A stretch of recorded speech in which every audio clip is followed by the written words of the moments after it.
Is there going to be a new Vice ever then? Anything like it?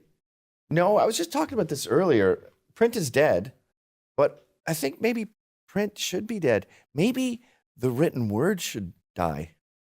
Okay. I can't believe I'm saying that. Go on. Okay, so I'm looking up Mexican jumping beans, right? Okay, this is good. And I have the Wikipedia definition because I was like, my kid was like, why do they jump? What is that about? And I go, I think there's like a larva in a bean, but I don't know what the bean. So there's the Wikipedia definition. It lists exactly what's going on. Boring, hard to figure out. I look up a YouTube video. I see the pods that the Mexican jumping beans are just larvae for a moth, but they chose this particular bean because it's got sharp edges on it, and they get in it, so they can't be eaten, and they seal themselves in. But the great thing about the sharp edges is when the sun is coming on them, they can move out of the way. And if they're round, they just roll down the hill, right? But the sharp edges, they can move up. So when the sun's here, they move into the shade. When the sun's there, they move out of the shade. I'm watching this on YouTube. I can see the larvae smash its head against the side of the bean to move over. I can see the bean. They show me a bunch of different experiments where they had like a block of ice and a heated pad, and how they would move back and forth depending on what the temperature was. When you move the ice, they moved, near it to get away from too much heat. And I'm like, that's way better than the written word. Or what about this? That show on HBO, it wasn't Philip Seymour Hoffman, it was the other guy who's just like him, who was in that wine movie where they crash a car into a tree. What's his name? He looks like the guy who looks like Philip Seymour Hoffman. Yeah, he's a really good actor. Yeah. He played, anyway, he was doing a thing on John Adams, right? And it was... Giamatti? Yeah, Giamatti, Paul Giamatti, that's it. I was thinking of the other guy. Yeah, they're the same. They're all the same guy. Fat, good actors. And it's a type. It's a type. And I'm watching the docu-series on HBO, and I'm like, I can see their buckled shoes. I can see the carts they're in.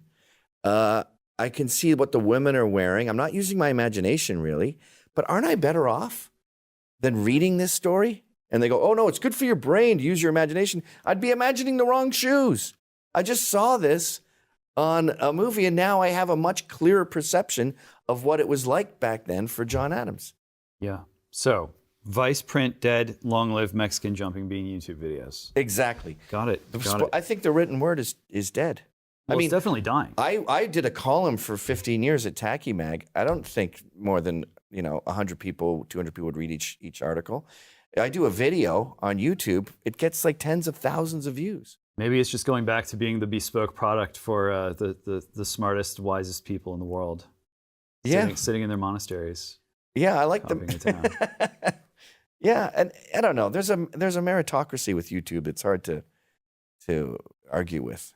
It's amazing that YouTube works so well and Google works like so poorly.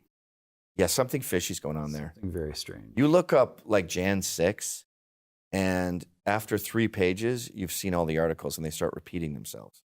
If you recall, around 2005, you could never get to the end of anything, let alone an insurrection.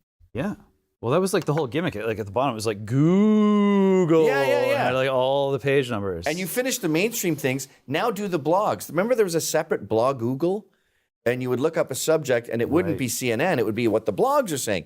That's another 300 pages of information. Yeah. It's not like that anymore. You can finish, you could probably finish Mexican jumping beans in like 4 pages. Yeah. Google doesn't even have a page anymore. It's just sort of like an infinite scroll at this point with like modules.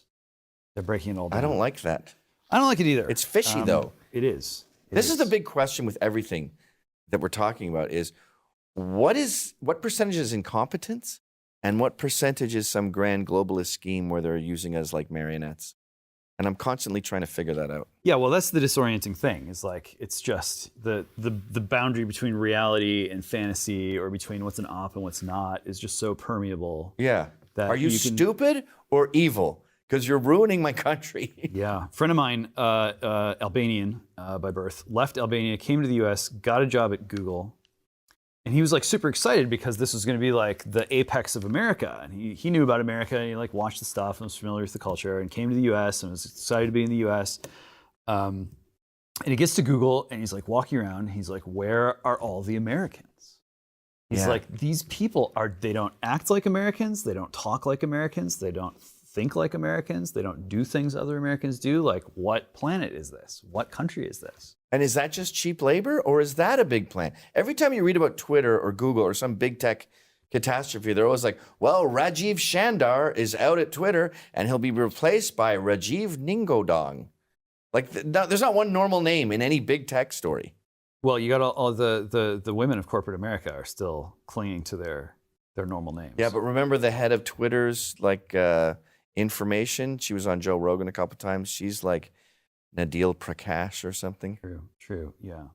Well, I mean, I think a lot of these corporations, like, they want someone sort of like palatable to be the face of the operation. OpenAI did this. They found personable Armenian to just like put out in front of the cameras. I went to Google once for a pitch meeting. You had to sign a bunch of NDAs just to walk in the building. And I don't think I saw one black person in the entire building.